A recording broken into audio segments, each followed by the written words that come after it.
Bonjour tout le monde. Nous allons commencer par nous présenter. Nicolas et Mathieu.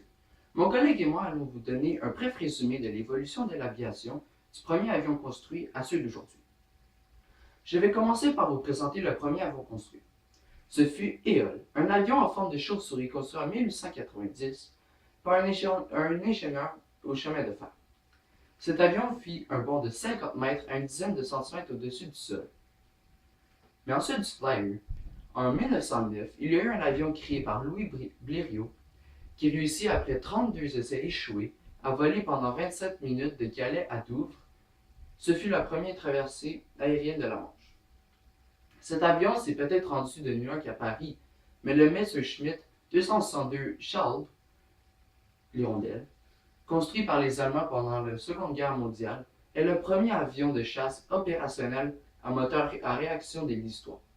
Ce chasseur et bombardier étaient très bien armés, mais pas très maniables.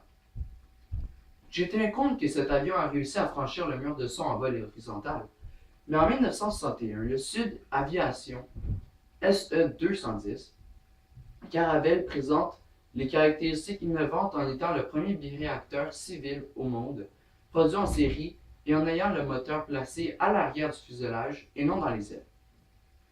Le Concorde fut le premier pour plusieurs choses, mais certainement pas à être le premier avion de ligne à être équipé d'un cockpit à 2 membres d'équipage avec une planche de bord tout écran. En tout cas, ce fut le cas pour le Boeing 767, construit en 1978, qui fut également le premier biréacteur à fuselage large du constructeur. En conclusion, un avion après tout cela resta pendant 27 ans, et peut-être même plus, l'avion le plus lourd et le plus long au monde. C'est l'Antonov An-225. Cet avion, aux dimensions impressionnantes, est capable de transporter des charges volumineuses et lourdes sur des distances considérables, comme par exemple une fusée.